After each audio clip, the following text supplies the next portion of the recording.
Welcome to TV on TV. I'm State Representative Tommy Vitolo. Today is Thursday, November 9th. You're watching Brookline Interactive Group, and we have a great show for you today. Today, our special guest is Executive Director of the Brookline Community Foundation, Abba Taylor. And she's going to tell us about future plans for the Brookline Community Foundation generally, but also about the launch of Our Community, Our Story, Understanding Brookline, which is a report and a data set that's incredibly useful to understand all of the realities in Brookline today.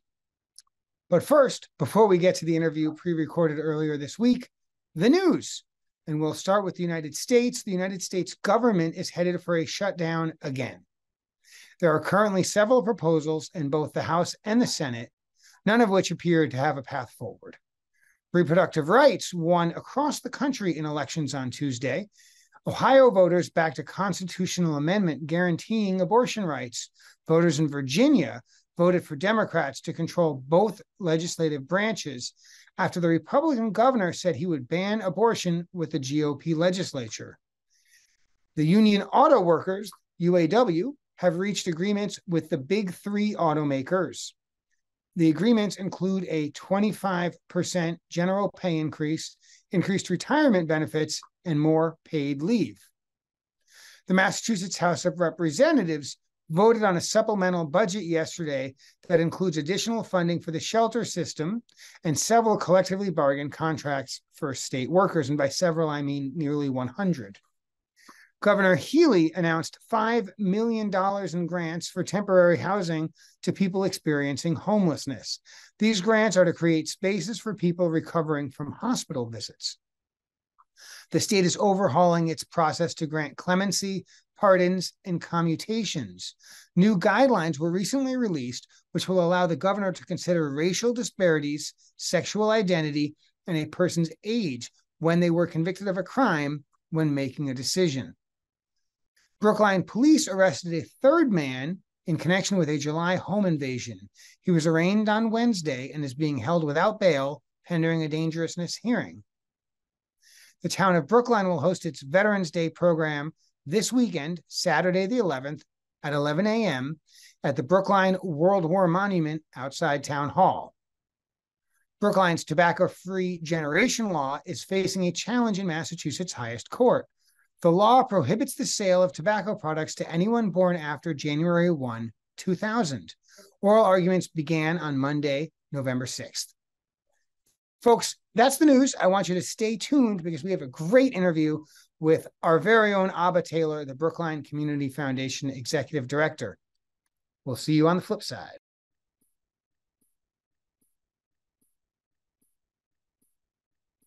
And welcome back to TV on TV here on Brookline Interactive Group. As promised, our amazing guest of the week is Abba Taylor, the Executive Director of the Brookline Community Foundation. Abba, thanks for coming on the show. Thank you for having me. Thank you. So some folks, some of my viewers know, they were there, they're in the loop. Others, not everybody hears about everything. You had an amazing event last week, but before we talk about that, I want to sort of rewind a little bit. What have you been doing your whole life? What's up? Well, that's a good question. I know I don't have too much time, so I'll try to give what I call like the fortune cookie version of my bio, the Cliff Notes. I was born in Boston. I was born to immigrant parents. My parents immigrated to Boston from West Africa, Ghana. And so I grew up in Boston, low income, working class family, working class immigrant community. And as I got older, I was fortunate to go to school in private schools. I got to go to school in Brookline. I got to go to school in Wellesley, Massachusetts. I was a dorky, nerdy scholarship kid. So I really experienced like the haves and the have-nots from a very early age. And even though my family, we were working class, my parents both worked 2 jobs pretty much all the time. We were still pretty much better off than a lot of our family back in Ghana. So that kind of really seeded my awareness of equity and equity. And even before I had language for it, just got really interested and committed to social justice issues, and, decided to, as soon as I possibly could, leave Boston in the 90s. And I traveled around the world. I moved to New York City.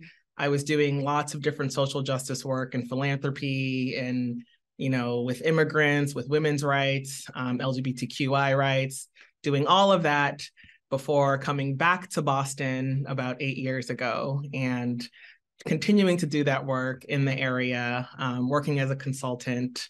I don't know if you asked me for my bio, but that's basically what I was doing until I came to BCF last year. I just celebrated my 1-year anniversary a couple of weeks ago. Love it. Happy anniversary. And that kind of gets us to the next question. You've been at BCF a year. Yeah. And so you've gotten to the point where you understand the organization and the people a little better. And it's probably not exactly what you signed up for, but that's how it works. And so now I think maybe the BCF is starting to have a future that you're setting the agenda for a little bit. And so tell us, what's the vision? What's the big picture? What should we expect? Not tomorrow, not next week, but in the 2020s from the Brookline Community Foundation. Yeah, I think a lot of people have been really curious to hear my vision. BCF is over 100 years old. We got our starts in 1905, so we're actually going to be celebrating whatever the anniversary that is in 2025, 120 years. And there are two things that I always say when people ask me what my vision is. First of all, one of our big values, we have these sort of 4 main values. And one of them, the first one, is lead by listening. And that was one of the reasons I was really drawn to BCF, because I think as a funder, as a grant-making organization with a certain amount of power, it can be very easy for us to say, well, here's what Brookline needs, here's what needs to happen. But we really want to lead by listening, meaning hear from our community, our constituents, to use a word that you probably use all the time, our stakeholders, about what's really needed. And I think we've demonstrated that in a lot of different ways. So part of me thinks well, it's not for ABBA to say what the future is. It's really for the community to say, and, for ABBA to listen, hear that, sort of take that into account and help move things forward. That being said, the work that we have been doing around understanding Brookline, which I know we'll talk about shortly, has really informed a lot of the work that I think we can be moving towards. And as a community foundation, they play a different role in different communities, a spectrum of roles. Some community foundations on one end really function like a bank in their communities, and others are really more about community engagement and community focused. And I want us to sort of be a little bit of both, not really functioning as a bank, but really cultivating and redistributing the resources, the wealth that is in Brookline, and really being able to support the wealth of organizations and community work that is happening in this small but mighty town. So one way I think that we can do that is by looking at some of the inequities that have been continuing to rise and increase in our community. And there's lots of different ways to do that. One of the things that I think is really unique and exciting about looking at equity work is it cuts across all sectors. So we can look at equity through education, through art, through open green space, through, all of the things that we already do as a community foundation, just being really clear that we want to center those who have the least access to opportunities and resources. And I want to drill down for just a minute. You said something that I know some viewers caught and other viewers knew already, but many folks may not understand. While the Brookline Community Foundation does interact directly with individuals and the public, you also spend a lot of time interacting with other nonprofits. Tell us a little bit about that part of BCF. Yeah, so we, of course, as a community foundation, as a public foundation, we raise all of the money that we give out. And that can be really challenging in a town like Brookline, but also just as a community foundation, because our main role is to support and financially support and provide resources for our community partners. So this past year alone, we partnered with over 50 organizations throughout Brookline to help, with them, with their kind of needs. And we do that mostly through providing grants. But we also provide, we give capacity support, technical support, thought partnership. There are lots of different ways. We talk about the work we do around convening, around research. So there are a lot of different things that we do outside of making grants, but our main kind of function, or one of our main functions, I should say, as a community foundation, is to make grants to nonprofits who are also tied up for resources, who also, struggle to bring in the support that they need, particularly because they are in Brookline. If we think about other nonprofits in the greater Boston area, people may want to give to nonprofits that they see as, equally deserving, but they just may not recognize as much of a need in Brookline as they would in a place like Revere or a gateway city or what have you. But one of the things I think is important for us as BCF, because we get to kind of have a bird's eye view of all the work that's happening in the community, is to really help people understand that there is a need right here in our backyard and that we should tend to it, because people from outside of Brookline aren't going to necessarily. So I want to focus now on the recent past, the news. You had a little soiree last week, a little get together. A little something. Tell us about that. Yeah, so we had an event called Understanding Brookline.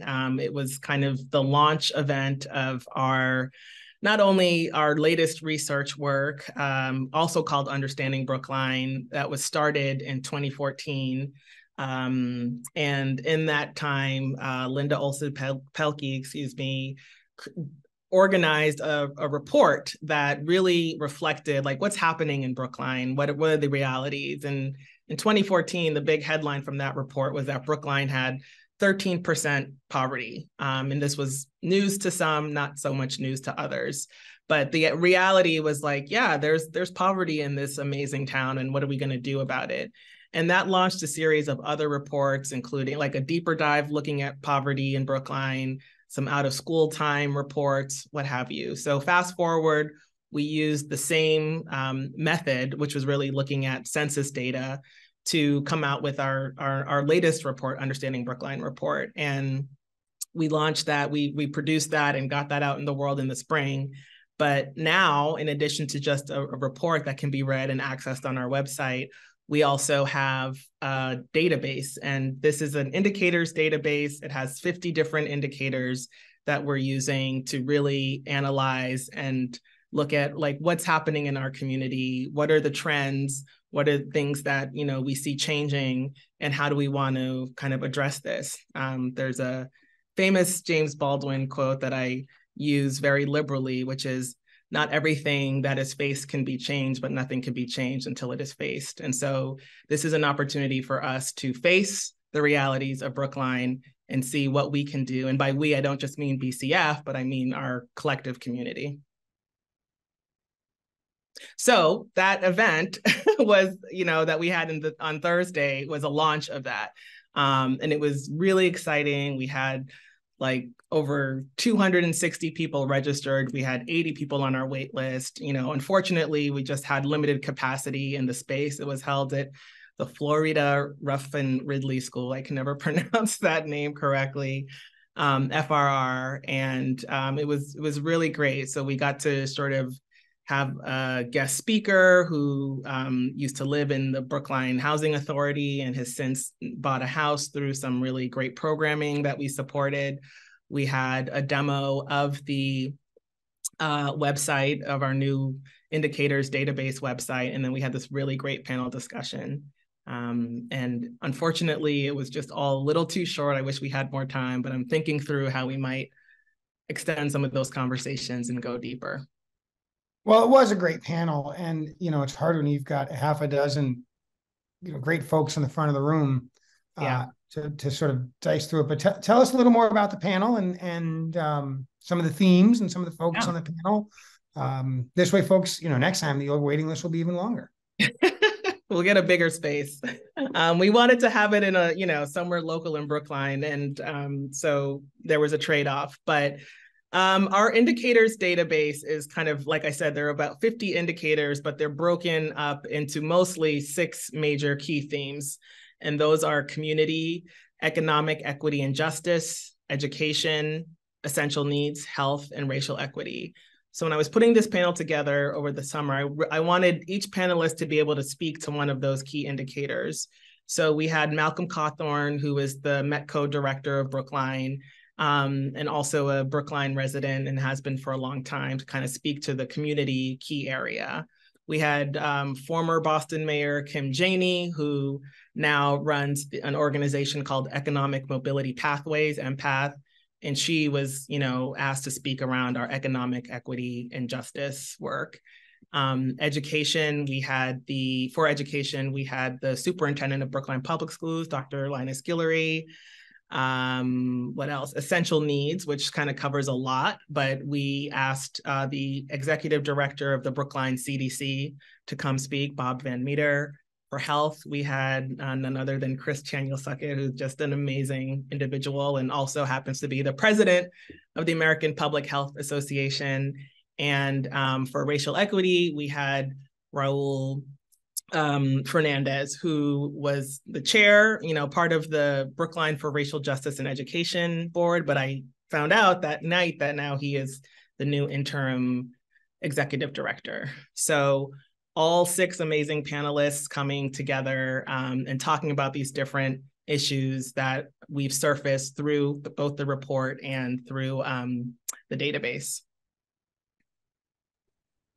And before that in the event, and in your answer before that, you also mentioned there's a report, there's a website, right? Understandingbrookline.org, understandingbrookline.org, right? Tell us about both the report and the website, understandingbrookline.org. Understandingbrookline.org. What do you need to understand? Understandbrookline.org.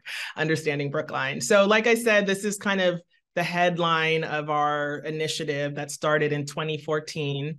And the latest report, which can be found on our website at brooklinecommunity.org, is, I'm looking to see if I have a copy on my desk, but I don't. Is again really beautifully sort of presented a lot of information about how our community has changed in the last 10 years based on census data. I think it is important to note that the report and the content from it all comes from 2020 census data. So as we know, the world totally changed in 2020. So there's still some, kind of an interesting, we already need to update the data that we just came out with. And when you talk to different folks in the community, like Michael Alpern at the Brookline Housing Authority, some of those numbers around poverty have just shifted even in the last 3 years. But the report is still really important. I know people from all over the community. We're really excited to receive it, to use that data to, sometimes make the case for funding. I know in 2014, we got grant proposals that quoted our own data, our own report from us. I know folks in, the select board and in town really want to think about how this data can inform big decisions like, budgeting or what have you. So the report is easily downloadable on our website, brooklinecommunity.org. And the indicators database, which we just revealed on Thursday, understandingbrookline.org, is just an expansion. The report, we decided to focus on economic inequality because that was sort of the biggest reveal of the data and the research that we had done, is like the poverty may or may not be going down. According to 2020, it went down 3%. So there was only 10% of our community is living in poverty, or I should say was living in poverty in 2020 and at the federal level. But what we came to find was that we have about 25% of people living with financial insecurity. So that's 1 out of every 4 members in this community is dealing with financial insecurity somehow. I think that's a pretty striking number and not necessarily one that you would associate with a community like Brookline. So we wanted to do a deep dive using the report on why is this happening? What are folks experiencing? the cost of living, as we all know, has gone up. And then have the database on the website be much broader with 50 different indicators, so folks could look at a lot of different factors and also create their own dashboards. I think one of the things that's exciting about this new database is that folks can go in, pick and choose what data points they want and make a dashboard for themselves to sort of look at some of the statistics and track, what are the changes happening. Now, I think, part of the reason why the poverty data can feel surprising is it's easy to forget that far more people in Brookline live in 2-bedroom apartments than live in 3,000 square foot plus houses. Yeah. Right? The houses take up a lot of space. They're beautiful. You drive down some streets and, there's 10 houses. You drive down Beacon Street and there's 6,000 homes. Yeah. Right. But our brains aren't wired to think about it that way. Can you characterize geographically, demographically, where is the poverty? Like obviously, just because someone looks a certain way doesn't mean they're poor. And people who look in all different ways and all different places can happen to be poor at that time. But it's not sort of sprinkled throughout town evenly. Tell us about where we would expect geographically or demographically to find more of the folks who make up this 10%.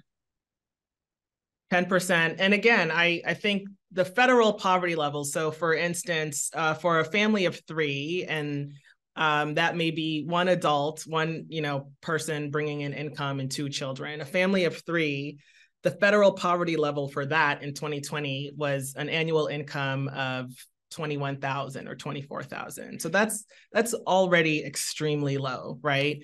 When we use the MIT living wage calculator, which is kind of universally applied to determine the cost of living, for that same family of 3 to be financially secure in Brookline, they need to be making about $174,000.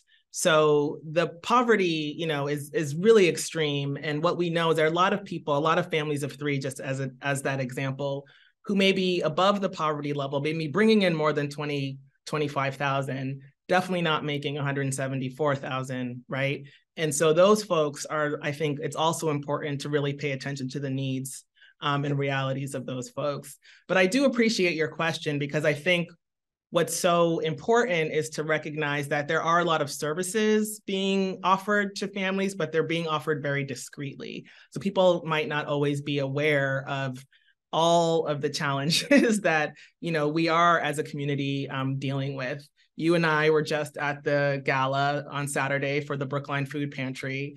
And, they have a program called Brookline Thrives, which BCF supports. And that started in one elementary school just a few years ago. And it's an opportunity, it gives students an opportunity to bring food home for the weekend when they may not have access to food over the weekend. Like, this is Brookline we're talking about. That started in one elementary school. It is now in every single elementary school, this program. And people may not know about it if they're not using those services, right?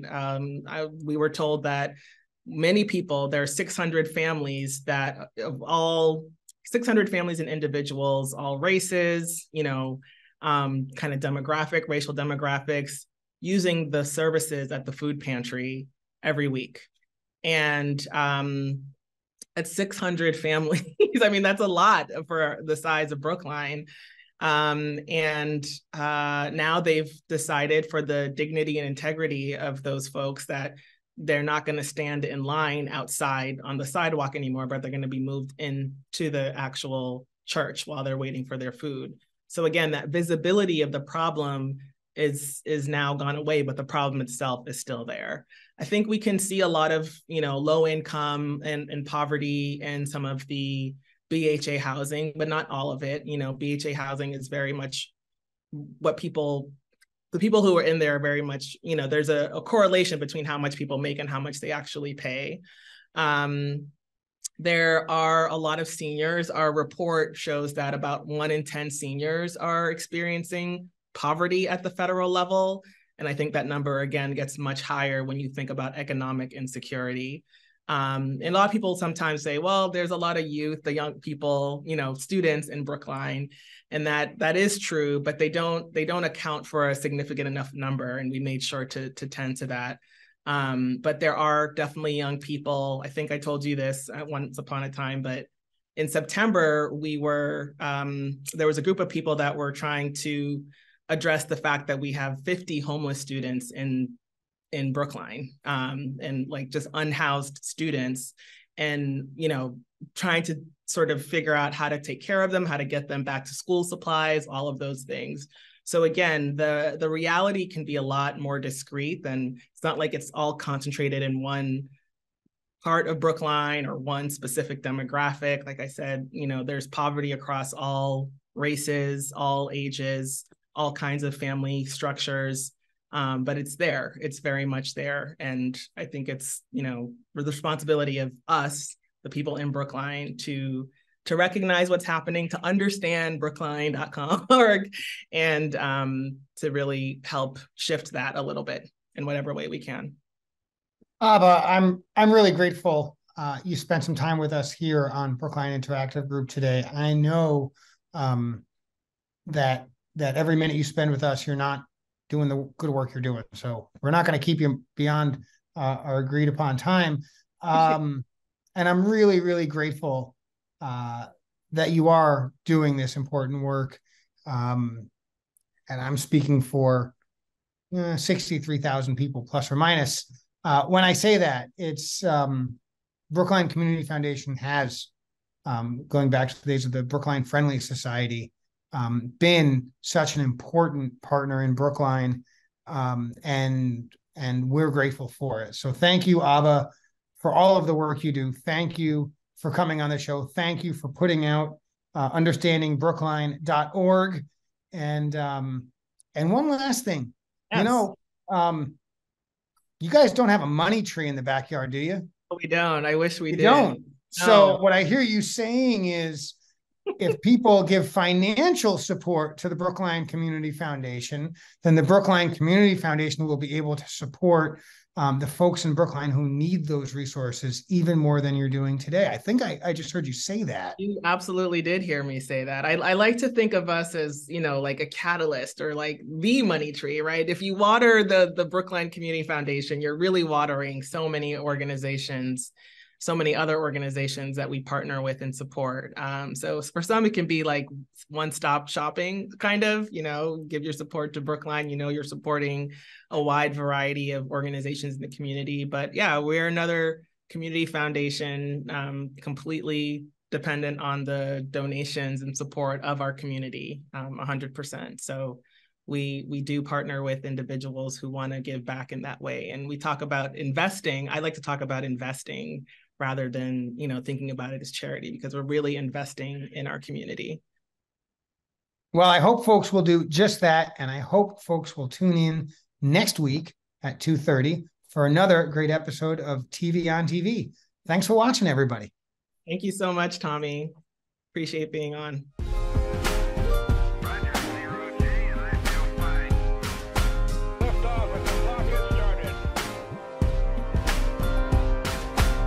One small step for man, one giant leap for mankind.